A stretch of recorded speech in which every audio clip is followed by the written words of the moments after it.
Welcome back, everybody. Today we are talking about the three pillars again, Dave. Yes. So we're diving into the second pillar, okay? So quick recap, 3 pillars of wholesaling, right? Mm-hmm. The first one is marketing. You have to be marketing for new leads, new motivated sellers all the time. The second one, you've got to be making offers to those people. And the third pillar, you have to follow up on those offers, follow up on those leads. Yes. Otherwise, you're just spending money and you're not making anything of it. Again, because what's that quote? You love this one, talking about sales. It is the there's like 1% of sales or something astronomically low percent of sales are made on the first contact. Oh yeah. Then it's like 10 to 15% are made on the second through the 6th contact. Mm-hmm. And then it's like 90% of sales are made on the 7th To the 12th. plus. Yeah, exactly. 7th to the 12th. So, I mean, or you're more. talking about almost all of your freaking sales are made in that follow-up And game. it's So it's 7 super- to 9 touches, or 7 to 12 touches. Right. So don't throw your money away. Today, we're going to focus on the second pillar, though, which is making offers. Mm-hmm. Right? So, Dave, what's your opinion on making offers? Should you make offers over the phone on your initial conversation? Yes. Should you send written offers? Yes. Should you email offers? Yes. Should you text offers? Yes. All right. It sounds like we should make offers. Make offers. So there's no right or wrong answer to making offers unless you're not making them. Then you're not doing this right. Okay. Real estate investing, wholesaling, rehabbing, landlording, all of these things are after you make an offer on a property. So it doesn't matter what kind of investor you want to be or you aspire to be or what you are currently are. Mm-hmm. You can be better by making more offers, because if you make offers, it gives you the opportunity to control the property, and then you can make up your mind and have choices on what you want to do with that property. So when it comes to making offers, Mike, you had mentioned verbally, of course.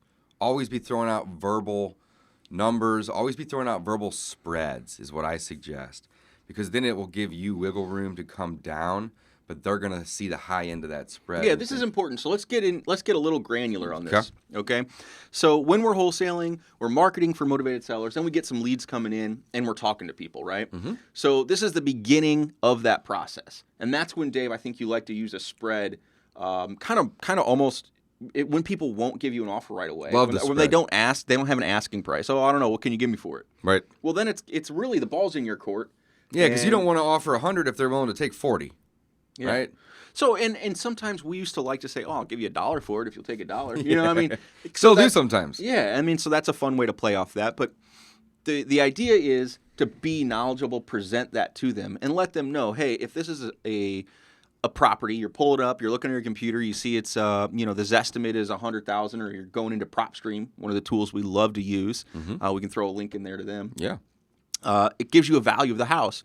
Well, we basically can kind of look at that and just off the top of your head, cut it in half and then play with the numbers up and down. So if it's $100,000 is what they're saying that the property's worth, we would just say, we could probably do $50,000 to $60,000.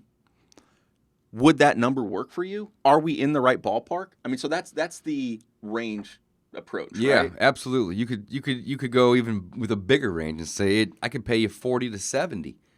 But I got to see this place, and I'm only going to pay you $70,000 if it has just been fully rehabbed. I'm not going to say that, but that's the point. Well, but It's rare that I'm going to be able to do that, but it's possible. And we are transparent, though. I do say that. Right. I'll say, if I don't have to do anything to this property, I can pay you that upper end. Yes, I mean, that's where you say, like, if this property is perfect move-in ready, we can do that. The problem is It's never that way. It's never happened. Ever. And everyone's standards for their rentals and their rehabs, they're just different. So you're always going to go in and paint. Like if there was a tenant just moved out, but it doesn't need anything. Well, it's probably going to need flooring and paint, because most of the landlords out there are still using carpet. You know, people are starting. It's going to need some flooring. It's going to need paint. It's going to need blinds. It's going to need cleaning, and it's going to need a new occupancy inspection, which is going to flag windows that stick. It's going to flag 2 things that aren't even a problem that you're going to have to fix.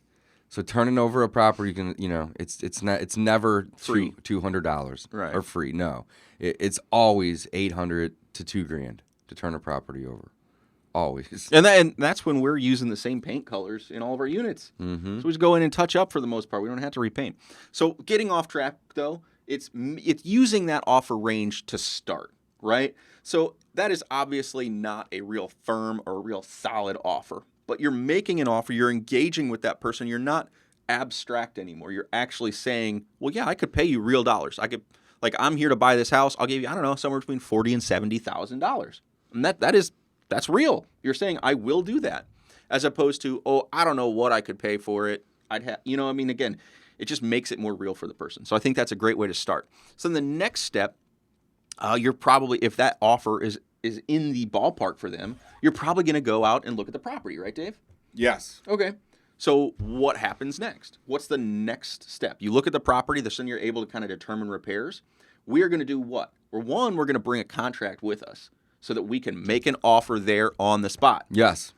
So that's a written offer. We're going to hand it to them. We hope we get it signed that day. Doesn't happen like we just talked about. You get maybe 1%, 5% tops. Of 5 to 10% if again, you're really we good. pre-qualify, yeah, we get a little bit higher. Right. But you're not necessarily going to make all those sales on day one. No, not at all. You don't expect to. So you bring a contract, so we put a written contract in front of them. Mm-hmm. If we don't bring a written contract, what do we do? Because, again, we get a hot lead. One of our assistants calls us, hey, can you go check out this house? We're going to try to get their email. Because we want to what? We want to send them an offer. A written offer. 100%. That way there's something in writing that they have. They can sign it and send it back. It also creates a way for us to follow up with them if they're not answering calls or responding to text messages. We have an email. Now we can resend the offer, or we can just respond or follow up on the email that was already sent and just say, hey, did you get a chance to look at the offer I sent you? And if so, what are your thoughts? Mm-hmm. Keep it simple. So, and there's another approach to it too, which is more in line with the virtual wholesaling, right? I said, oh, we're going to go out and look at the property first. Mm-hmm. Well, if it's more in line with the virtual wholesaling, you're going to ask the seller a lot more details. You're going to say, well, how long ago was it painted? How long ago was the kitchen updated? And you're going to try to virtually figure out the repair costs, or mm-hmm. have them calculate the repair costs for you. Then you send the contract. You get that email, and you send them a contract. So you get it under contract before you're able to actually physically inspect it. Then you send in your inspectors or partners or buyers or whatever you want to call them. All the above. And then you can't, if the repairs do not match what the seller told you, you're going to have to amend the contract. But now you have a reason to lower the price, and it's very rare that you'd ever go up, right? Because they're going to tell you what's wrong. You're going to know, so you're never going to do that. But if you get there and it has all the things that they mentioned, plus it needs roof, windows, and plumbing, that's $15,000 extra dollars. Mm-hmm. That's not there. Then you can essentially say, okay, hey, we can still do the deal, but I got to take this $15,000 worth of work off that you neglected to tell me about. Yeah, you forgot about. No right. big deal. It happens, No big deal. Yeah. But either way, you have to have control of the property to be able to do a wholesale deal. Mm-hmm. So offers are really where it's at. So, and what I like to say, and I know we both kind of feel this way now, is that the contract is the beginning of our conversation about the purchase of the house. So don't be afraid to send offers. Don't be afraid to make offers. Don't be afraid to get offers in writing. I think what we just discussed was a perfect example of getting a property under contract, then doing your due diligence and discovering whether or not you're able to buy it. Mm. So as a real estate investor, that's what we do on every property. Every time. That's what homeowners do every time. That's what everyone does. There's always an inspection period. Yeah. So, Dave, we kind of skipped over this, the cash offer contract thing. You want to talk about that? Yeah, cashoffercontract.com. Yeah. So this is a way to send an offer in writing to a seller. Mike and I have been sending offers from our cell phones for 5 years now. And a lot of people always rely on, going and getting a contract somewhere and then printing it out, which we recommend you do, and put it in your trunk, 100 copies of it. So you have one in writing always with you, right? But you can actually send offers to your sellers at cashoffercontract.com. So what it does is it's a very basic website, and it's a web form, and you fill out the seller's information. You fill out the price and the address. You put your information on there, including your name, phone, company, and email. And then what this does, you go ahead and click submit at the bottom, and the whole process probably takes about maybe 2 to 3 minutes to fill out the form.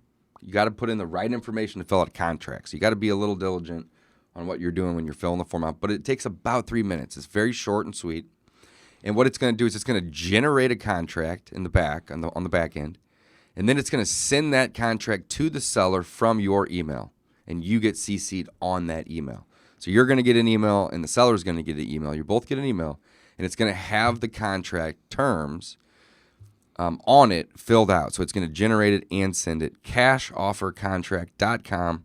This is cool, guys. Go check this out. Neither one of us is being as excited as we should be about this to share with you guys. So this is something Dave mentioned. We've been doing this for years. And again, technology caught up. It's super easy for us to share with you guys now. So check it out. I mean, again, this is something you can fill out a contract in about 2 or 3 minutes. And send it. And send it to the seller. To the seller. This is live. This is not a beta. This is not a test. You literally can fill out a contract, send it in about 2 minutes. Yeah. So there's this no is about reason. how 80% of our deals get closed, Mike, is by sending contracts to the seller via cash offer contract. So essentially, we are using this tool in our own business. Yeah. 80% of every the time. day. Yeah, every day. Awesome. So this is the cool thing about this, though, Mike, is you can use this from your cell phone.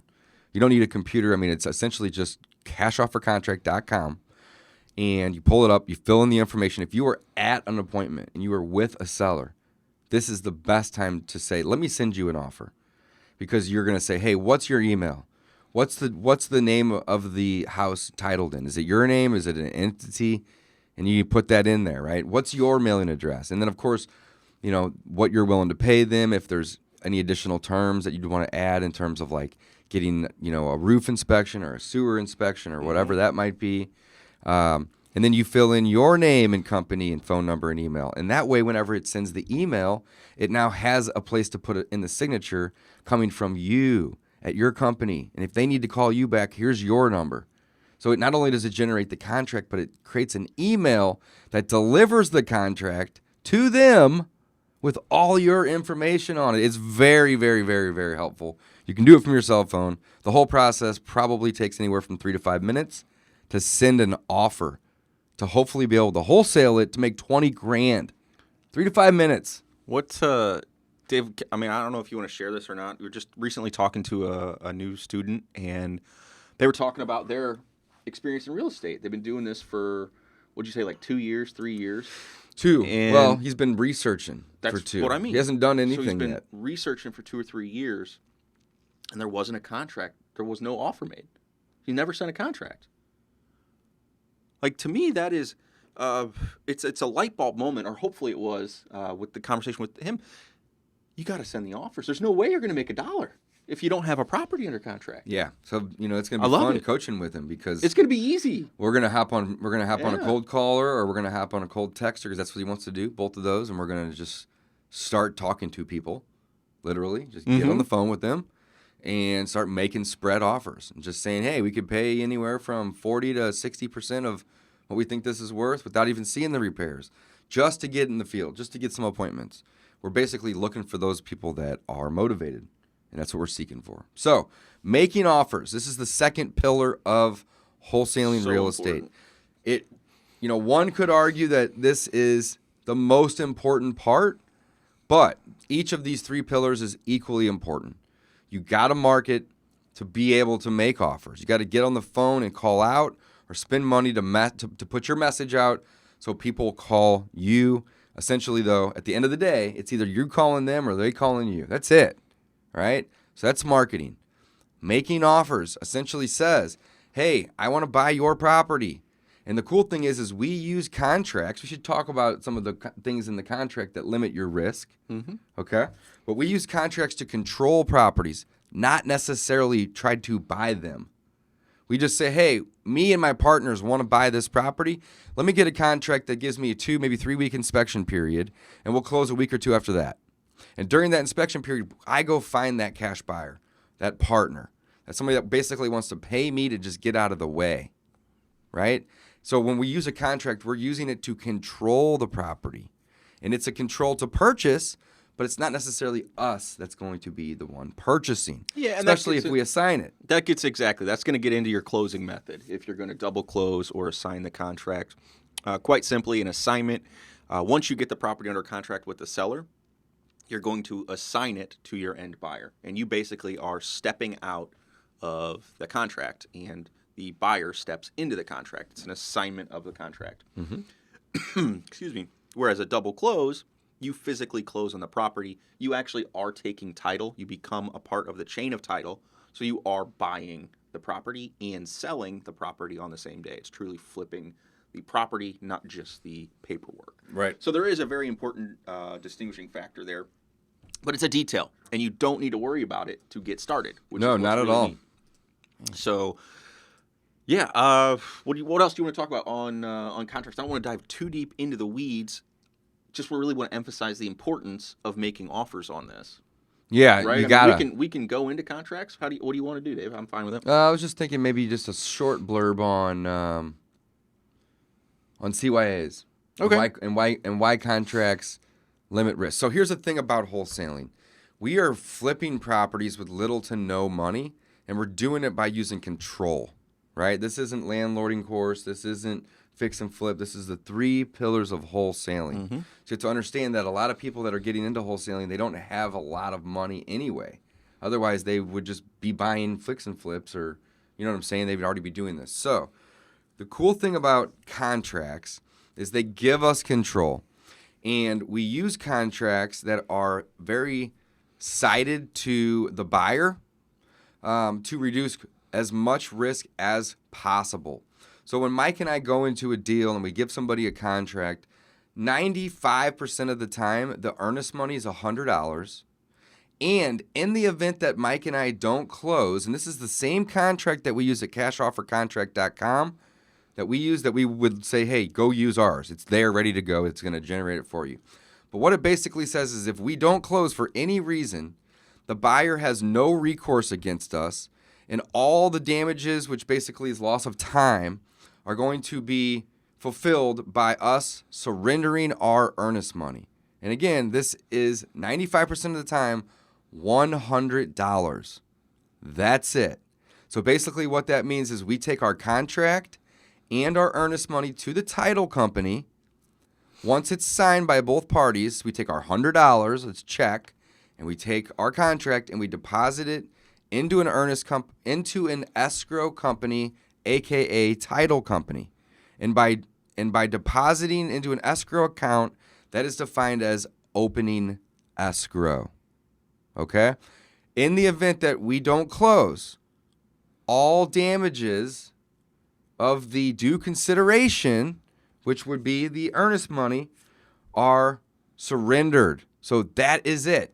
They can't come after you and sue you or anything else by having our CYA clause in there. And that's just one. And there's many. And part of the thing that I think that Dave is expressing is that by accepting that earnest money, they've agreed to the terms in the contract. Then when they accept that earnest money, they're accepting that further. They're that agreement. That was the damages. So then if they were to go further and try to bring civil action against you, they've already accepted that as the damages. They have agreed to it. Too late to come back later to try to get more. Right. So again, that is part of the reason why it's important to, again, surrender that earnest money too. I think it's important. A lot of people are going to say, hey, why would you do that? We're talking about $100. Yeah, you can put 10 on it. Again, most sellers don't even think about it. They don't even know. Yeah, like, there's been a lot of cases where we will just do $10. Yeah, and oftentimes they'll ask for more, and we'll say, okay. I Yeah. mean, again, if you know you're going to close on it, you know it's a great deal, you're going to do it. Who cares? So let's talk real briefly, Mike, about some of the other CYA clauses. I don't want to go too long. So these are some CYA clauses to not only protect you legally, which is the first and the major one, right? That's the thing. I want to make sure that we are reducing your risk as much as possible. I essentially reduce my risk to $100. Like, I can put a number on it because that's the most that I'm willing to, gamble with to be able to do this deal, right? Other CYAs, based on or contingent upon partner's approval. That's probably one of the most widespread ones because your partner can be anybody. You're not labeling. It's not saying it's contingent on Mike Slane's approval. It's saying it's contingent on my partner. So that could be Mike. It could be 100 million other people, which is beautiful. Other than that, I would say contingent, or not contingent, but subject to taxes, title, and value, because taxes are going to be easy to find. You're going to want to need to know that to close. Title, same thing. Is it clean? Is it not? And why? And how do we fix it? And value, that's all just based on your opinion. So if you don't like the value of this property after you send the contract for any reason, you can either go negotiate it to where you want it to be, or you can walk away. Right, and I think that we state it a little bit more specifically too. It's subject to buyer's opinion of taxes, title, and value, because then it truly is your opinion of it, not necessarily an appraiser's or whatever. So again, it's just there's very small, subtle language which is important. So that's again why you can go to the cashoffercontract.com and use that one, because it's working. A few more. Subject to final walkthrough before closing. And if something doesn't go your way, then you just don't go to your final walkthrough, right? Boom, you're done. Subject to a sewer scope or a roof inspection, right? So all the inspection items you can add in there if you want, or you can just be broad and just say, I want an inspection period of X number of days, which is in our contract. Check it out. And it'll generate that for you and send it over. So that's it, guys. That is the second pillar of wholesaling real estate. This is a marketing business. So you are marketing for the opportunity to make the offer. So if you get to the point where you've spoken to a seller and they have interest in selling, make them a verbal offer. Get in front of them. Make them a written offer if you have it with you. If not, pull out your cell phone. Go to cashoffercontract.com. Get their information in 3 minutes or less. You can generate an offer on the web, send it to both them and yourself. Offers, offers, offers. Make them.